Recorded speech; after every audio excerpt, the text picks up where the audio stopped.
Hello आणि नमस्कार विद्यार्थी मित्रांनो, मी प्राध्यापक रवी शेळके आपल्या सर्वांचं शिक्षाश्री एज्युकेअर या प्लॅटफॉर्ममध्ये मनपूर्वक स्वागत करतो.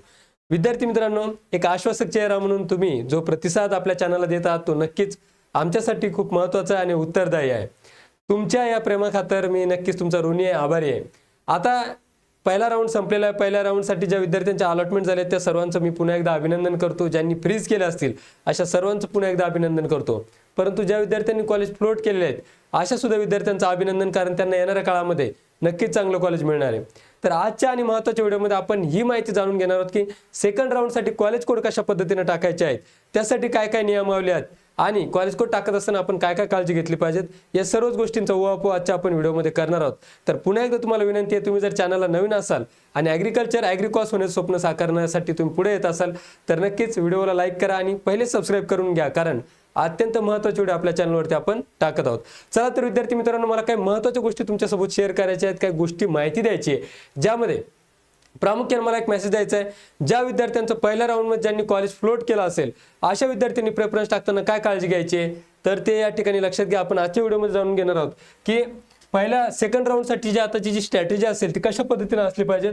यामध्ये सेकंड राऊंडसाठी योग्य कॉलेज कोड कशा पद्धतीने टाकायचे आहेत, त्यानंतर हायर प्रेफरन्सेस मिळण्यासाठी किंवा हायर कॉलेज मिळण्यासाठी काय केलं पाहिजेत, कट ऑफ आणि कॉम्पिटिशनचं ट्रेंड अनालिसिस काय, सरकारी आणि खाजगी कॉलेज निवडताना आपले स्मार्ट अनालिसिस किंवा स्मार्ट स्ट्रॅटेजी काय असली पाहिजेत आणि सीट मिळण्यासाठी 100% खात्री कशा पद्धतीने घेता येईल, यासाठी म्हणून आपण शिक्षाश्री एज्युकेअरच्या माध्यमातून काही काउन्सिलिंग बॅच राबवतो. त्यामध्ये राईट चॉईस, बेटर कॉलेजेस आणि better future, don't miss this round, या स्ट्रॅटेजीनुसार आपण काम करतोय.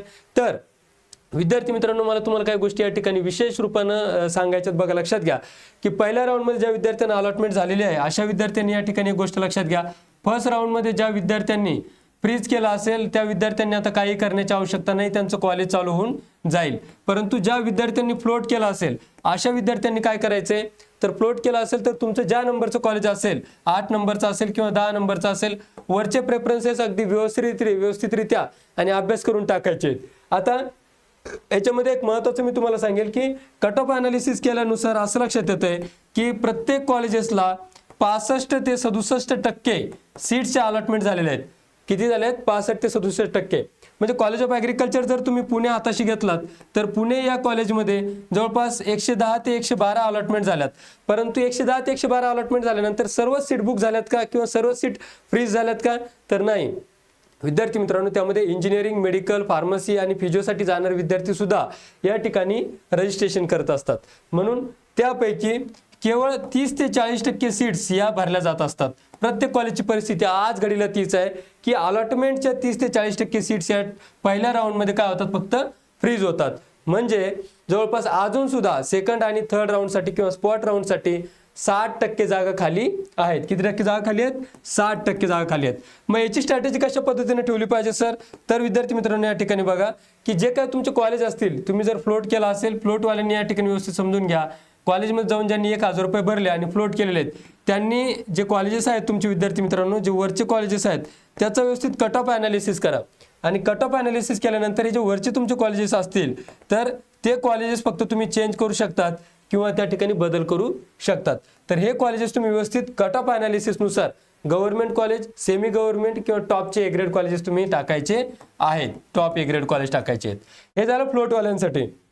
आता ज्या विद्यार्थ्यांना अद्यापपर्यंत कॉलेज मिळालंच नाही, बरोबर आहे, अलॉटमेंट मिळालीच नाही, अशा विद्यार्थ्यांनी काय करायचंय, ज्यांना अलॉटमेंट झाली नाही त्यांनी काय करायचंय की आता कॉलेज कोड टाकत असताना पहिले टॉपचे जे गव्हर्नमेंट कॉलेजेस आहेत, आता टॉप गव्हर्नमेंटमध्ये समजा तुम्हाला कळतंय की पुणे आहे, कोल्हापूर आहे, बारामती आहे, त्यानंतर धुळे आहे, इकडे अकोला, नागपूर, परभणी, धाराशिव, बदनापूर, अशा प्रकारचे काही कॉलेजेस आहेत की त्याची एक टॉप टू बॉटम, जशी की तुम्ही 1 ते 10 पर्यंत लिस्ट तयार करून घ्या. त्या कॉलेजेसला पहिलं प्राधान्य द्या. ज्यांची पहिल्यांदा अलॉटमेंट झालेली नाही अशा विद्यार्थ्यांनी त्या कॉलेजेसला पहिलं फर्स्ट प्रेफरन्सेस, म्हणजेच पहिल्या 10 मध्ये ते कॉलेजेस तुम्ही घ्यायचे ज्यांचे पर्सेंटाईल 90% वरती आहेत, बरोबर आहे. त्याच्यानंतर खाली तुम्ही सेमीचे कॉलेज ॲड करा. सेमीचे कॉलेज ॲड केल्यानंतर त्याच्यानंतर खाली तुम्ही टॉपचे ए ग्रेड कॉलेज ॲड करा. आता ॲग्रिकल्चरमध्ये top A grade college, government college add करायचं झालं तर तुम्ही पहिल्या नंबरवर बारामती घेऊ शकता. त्यानंतर K Wagh Nashik, CSMS Sambhajinagar, MGM Sambhajinagar, Sonai college, असे जे जे प्रॉस्पेक्टसमध्ये तुम्हाला ए ग्रेड कॉलेजेस दिसतात ते कॉलेजेस तुम्ही ॲड करायचे.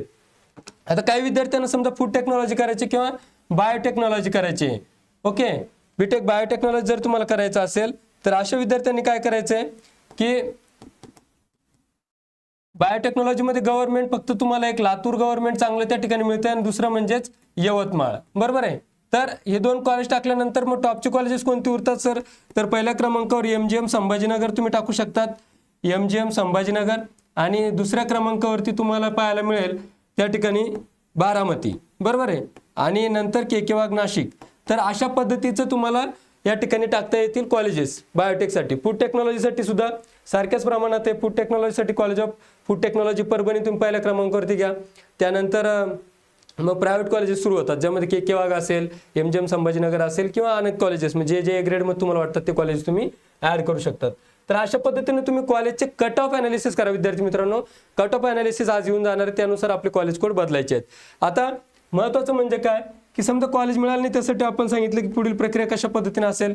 फ्लोट केलेलं असेल तर त्यांनी जे वरचे कॉलेजेस आहेत त्यांना ते मिळू शकतात, किंवा जे कॉलेज तुम्ही टाकलेले आहे ते ऑटो फ्रीज होऊ शकतं. पुढच्या राऊंडमध्ये आपल्याला अपग्रेड करता येईल, नवीन पर्याय व्यवस्थित आपल्याला भरायचे आहेत. आता कॉलेज कोणकोणते टाकायचे तर तुम्हाला कट ऑफ बघायचे आणि लोकेशन बघायचे. बघा विद्यार्थी मित्रांनो, BSc ॲग्री किंवा ॲग्रिकल्चरसाठी कुठलाही कोर्स तुम्ही करत असाल तर तुम्ही लोकेशन त्या कॉलेजचं बघायचे की डिस्ट्रिक्ट लोकेशन असावं, ज्या ठिकाणी तुम्हाला पुढे जाऊन स्पर्धा परीक्षेचा अभ्यास हा ऑफलाईन पद्धतीने करता यावा. त्यानंतर फीस आणि सुविधा कशा पद्धतीने आहेत, पुढे प्लेसमेंट्स होतात का, कॉलेज कशा पद्धतीनं आहे, एकंदरीत फीडबॅक कसा आहे. केवळ कॉलेजचा A ग्रेड आहे म्हणून त्या ठिकाणी ॲडमिशनसाठी प्रेफरन्सेस टाकू नका. प्रॉपर फीडबॅक त्या विद्यार्थ्यांकडून घ्या, तिथल्या स्टाफकडून घ्या. आम्ही 10 वर्षापासून कॉलेजमध्ये आहोत, त्यामुळे केवळ A ग्रेड म्हणून चालत नाही, तर त्या ठिकाणी ओव्हरऑल फॅसिलिटीज आहेत का या सगळ्या गोष्टीचा उहापोह करा, त्या ठिकाणी माहिती घ्या आणि नंतर सेकंड राऊंडसाठी कॉलेज कोड टाकायचे आहेत. या पलीकडं आता ज्या विद्यार्थ्यांना अद्यापपर्यंत कॉलेज मिळालं नाही किंवा ज्या विद्यार्थ्यांना कॉलेज अपग्रेड करून पाहिजे त्यासाठी आपली काउन्सिलिंग बॅच अजूनही सुरू आहे. ज्या विद्यार्थ्यांना जॉईन करायचे त्यांनी 999 रुपये भरून या फोनपे नंबरवरती तुम्ही जॉईन करू शकतात, किंवा शिक्षाश्री एज्युकेअर नावाचं ॲप्लिकेशन आहे, त्या ॲप्लिकेशनच्या माध्यमातून तुम्हाला प्रॉपर कॉलेज लिस्ट तयार करून दिली जाईल. ॲडमिशनपर्यंत सगळं गायडन्स केला जाईल आणि त्यानंतर ॲडमिशन नंतर स्कॉलरशिप, कॉलेज नोट्स वगैरे या सगळ्या गोष्टी त्या ठिकाणी प्रोव्हाइड केल्या जातील. म्हणून विद्यार्थी मित्रांनो, या राऊंडमध्ये प्रॉपर प्रेफरन्सेस देणं फार गरजेचे आहेत. सेकंड राऊंड हा मेरिट 100% डाऊन होणारा राऊंड आहे. थर्ड राऊंडला मेरिट कन्व्हर्जन होतात, स्पॉट राऊंडला सुद्धा ॲडमिशन मिळतात. त्यामुळे घाबरून जाण्याची गरज नाही, प्रत्येकाला ॲडमिशन देण्याची जबाबदारी आमची आहे. त्यामुळे व्यवस्थितरित्या कॉलेज कोड टाकून ॲडमिशन कन्फर्म करण्याकडे आपला कल असू द्या. दिलेल्या नंबरवरती संपर्क करा. काउन्सिलिंग बॅच जॉईन करून आपल्या मनात असलेलं कॉलेज मिळवण्यासाठी नक्कीच आम्ही तुमची मदत करणार आहोत. आणि हा व्हिडिओ आवडल्यास किंवा चॅनलवर माहिती आवडत असेल तर नक्की आपल्या चॅनलला सबस्क्राईब करा, कारण ते आमच्यासाठी फार महत्त्वाचं आहे आणि तुमच्यासाठी सुद्धा फार महत्त्वाचं आहे. तर लाईक करा आणि सबस्क्राईब करायला मात्र विसरू नका. Thank you one and all.